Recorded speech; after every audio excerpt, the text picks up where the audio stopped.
दुसरं काम करताना त्याच्या तोडीस तोड किंवा त्याच्याही जास्त मोठं काही करता येईल का आपल्याला किंवा करावं असं मला पर्सनली वाटत होतं. एखाद्या कलाकाराला जेव्हा तुमचं दिसणं दुय्यम स्थानावर ठेवून तुम्हाला कामातनं तुम्हाला प्रूव्ह करावं लागतं तेव्हा त्या प्रकारचं स्टिरियोटाइप तू तेव्हाच तोडला होता. येस, जेव्हा तुम्हाला ते मिळतं, अप्रिसिएशन मिळतं, तेव्हा ते खूप वेगळ्या प्रकारची फिलिंग असते. बाकी फॅमिलीची फ्रेम आणि प्रेम दोन्ही मजबूत आहेत. पुण्यात मी आज खास आलेली आहे ढेपेवाड्यात. अतिशय सुंदर वाडा आहे आणि मी अतिशय सुंदर जोडीला आज भेटलेली आहे इकडे.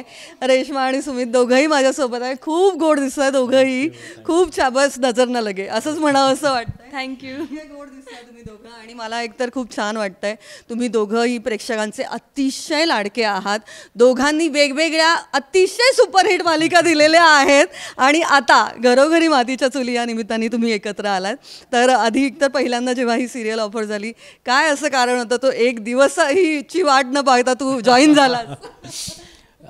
सगळ्यात आधी तर तो विषय आणि दुसरं म्हणजे सुमितला प्रेक्षकांसमोर सादर करायचं एका वेगळ्या रूपात ही एक संधी होती माझ्यासमोर आणि ती उत्सुकता होती माझ्यात आणि कदाचित तेच असेल की मी एक दिवस सुट्टी न घेताही या कामाला सुरुवात केली. फॅमिलीचा चेहरा म्हणून येस येस येस नक्कीच नक्कीच. म्हणजे असं नाही की बाबा त्या आधीच्या कामामध्ये मला कुठेही प्रेमाची कमतरता मिळाली, पण ॲज अ आर्टिस्ट म्हणून ॲज अ माणूस म्हणून मला स्वतःला असं वाटत होतं की मी आता स्वतःला काहीतरी दुसरं करण्याची संधी द्यावी.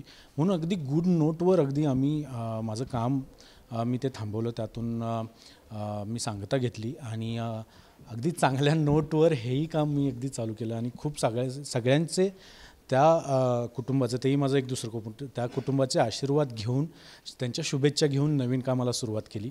या मधल्या काळातही काही ऑफर आल्या असतील ना, मग तेव्हा त्या कशा नाकारल्या?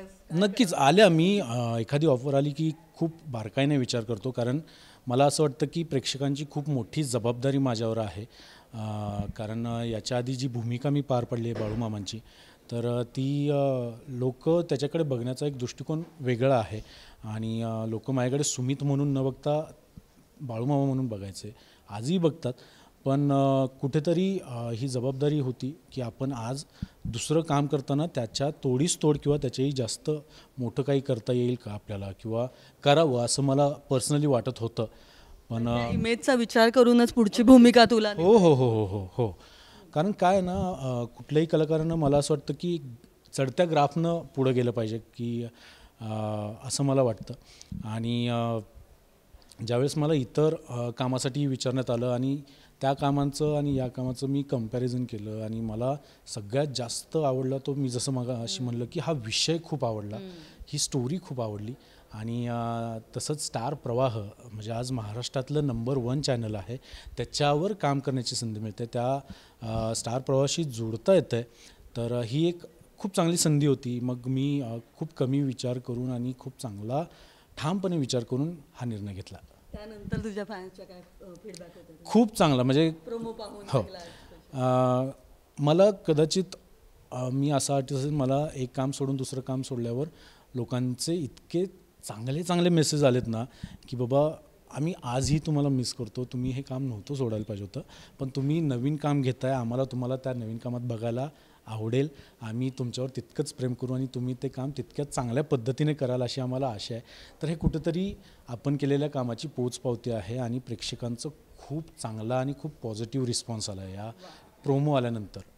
आणि आता मी रेश्मा तुझ्याकडे येते. दीपा म्हणून तर तू सगळ्यांची लाडकी होतीसच. ते एक छान पूर्णविराम मिळाल्यानंतर, अर्थात नवीन कामाकडे येण्याआधी मधली थोडी गॅप असेल, त्यात एक वेगळ्या ऑफर आल्या असतील, मग त्यानंतर हेच कसं लॉकडाऊन केलंस, काय होतं? अगं, स्टार प्रवाह परिवार आहे माझा आणि अर्थात कामाचे ऑफर्स आले होते. पण जेव्हा ही मालिका संपली तेव्हा म्हणाले होते सर की पुन्हा काम करू एकत्र. तर ते खरंच पुन्हा काम करू हे प्रत्यक्षात होईल हे वाटलं नव्हतं मला स्वतः, आणि तेही इतक्या लवकर. मला स्वतःला थोडासा वेळ हवा होता फॅमिलीसाठी. मी छान फिरून वगैरे आले. मध्ये 2-3 कामासाठी ऑफर आली. जसं सुमित म्हणाला की एखादा रोल आपण केल्यानंतर एक आपल्याशी एक कॉम्पिटिशन होते की यानंतर आणखीन काय आपण छान बेटर करू शकतो ॲज अन ॲक्टर म्हणून. सो त्यामुळे तशा तोडीस तोड मला ही कथा वाटली, कथानक हे वाटलं. आणि ही कॅरेक्टर जानकीचं जे पात्र आहे ते वाटलं. जानकी जरी तुम्हाला आत्ता साडी, डोक्यावर पदर आणि अशी घरगुती सून वाटत असली तरी ती आत्ताच्या 2024 मधली मुलगी आहे.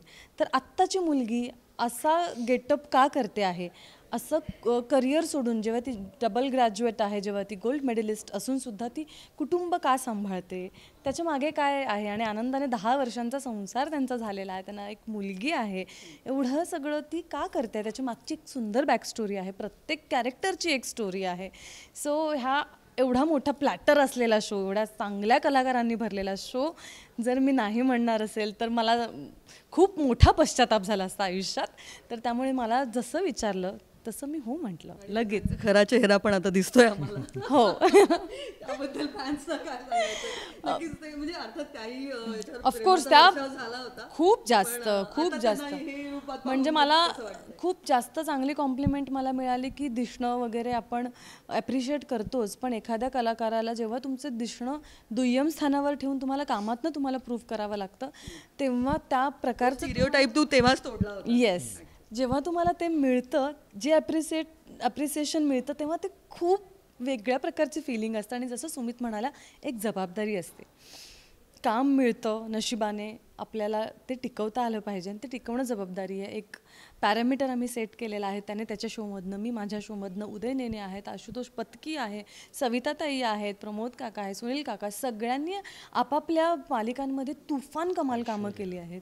ऐश्वर्या आहे, आपापल्या मालिकांमध्ये त्यांनी इतकी भारी भारी कामं केलेत, रोल केलेत, प्रत्येकाने एक एक पॅरामीटर सेट केला. आणि त्या सगळ्या लोकांना जेव्हा तुम्ही एकत्र आणता तेव्हा प्रत्येक प्रेक्षकाची, चॅनलची, आमच्या लेखकाची, प्रोड्युसरची आमच्यावर एक जबाबदारी आली आहे आणि ती आम्ही खूप आनंदाने पेलतोय.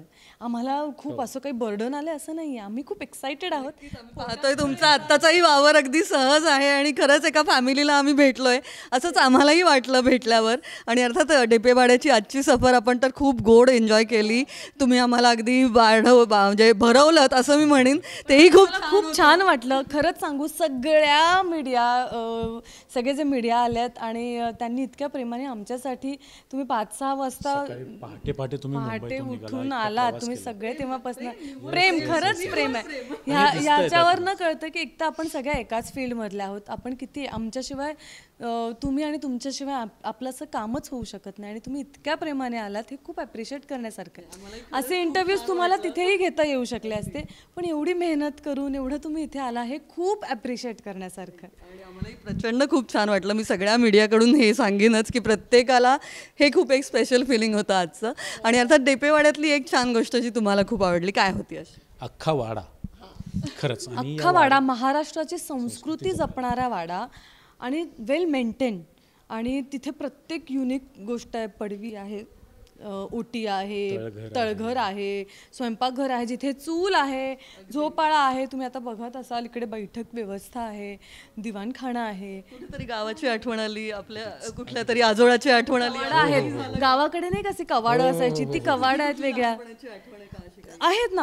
आमचा असाच वाडा, म्हणजे एवढा मोठा अगदी वाडा नव्हता, पण वाडा होता. कारण तू बघशील ना, अनुभवली आहे एक टिपिकल स्टाईलचं दारांवर आणि अशी बारामती आणि अशी ती साखळी असते, वरती ते लावायचं आणि त्याला मग कुलूप लावायचं, आतून ती तशी कडी माहिती ना, साखळी कडी कोयंडा, पुन्हा ते त्याला दिवणी काय म्हणतात, ते आतमध्ये भिंतीत ते असतं, त्याच्यात ठेवाय, दिवळी म्हणतात त्याला. ह्या सगळ्या गोष्टी. आमच्या गावाकडे आमचा वाडा आहे, म्हणजे आता दिघंची गाव माझं सांगली जिल्ह्यात येतं. हां, पण आजही तो वाडा आहे. आजही पण थोडंसं नाही का, आपण माळवताचं बांधकाम ते आणि लाकडी बांधकाम, तर ते लाकडी बांधकाम असायचं, वरती माळवत असायचं, स्लॅब नव्हते त्यावेळेस, तर ते माळवताचं बांधकाम आजही ते आहे. थोडंसं ते नाही का डबघायला आलं पाहिलं होतं, म्हणजे तुझं अजून पण आहे. आणि ती वरची एक माडी असायची. हो हो हो हो. तिथे काही अभ्यास नाही आमचं, हां सॉरी, तू पण अनुभवलंस का? तू एवढं एक्सप्लेन करतेस म्हणून सांगते. वाडेच खूप छान वाटलं. तुम्ही ज्या ज्या स्पेशल आठवणी सांगतात त्या खूप महत्त्वाच्या आहेत. जाता जाता मी एक विचारीन की फॅमिली आणि तो प्रोमोमध्ये मॅरेजबद्दलही बोलतोय जरा. तुम्ही काय लव्ह मॅरेज, अरेंज मॅरेज, कुठल्या साईडचे आहात?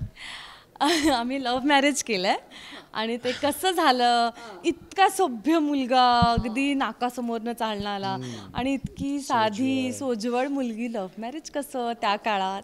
तर ही सगळी गोड स्टोरी आहे, ती सगळी पण 10व्या वाढदिवसाला पण भेटलोय ना. हो, आज 10वा वाढदिवस आहे लग्नाचा. ते तुम्हाला आम्ही सगळं फ्लॅशबॅक मध्ये घेऊन जाऊ, तुम्ही फक्त शो बघा. मालिका बघताना तुम्हाला सुरुवातीच्या काही एपिसोडमध्ये कळूनच जाईल तुम्हाला की आमची लव्ह स्टोरी कशी आणि काय आणि कसं लग्न झालं. ऐश्वर्याने आल्या आल्या बरंच काय काय केलंय. मग काय ऐश्वर्या आणि जानकीची जुगलबंदी पाहायला मिळणार आहे का आम्हाला? डेफिनेटली. शेराला सव्वा शेर काय असतोय विलनला ह्या शो मधनं कळेल. डायलॉग नक्की ऐकायचा आहे जो सध्या गाजतोय. मी घेऊ देत्या. फॅमिली फुटली. फॅमिली नाही, काच फुटली एवढंच. बाकी फॅमिलीची फ्रेम आणि प्रेम दोन्ही मजबूत आहेत. ही फ्रेम पण एकदम मजबूत आहे आणि एकदम सॉलिड आहे. ही फ्रेम पण आवडली प्रेक्षकांना. Thank you so much. खूप खूप शुभेच्छा. थँक्यू. Thank you so much.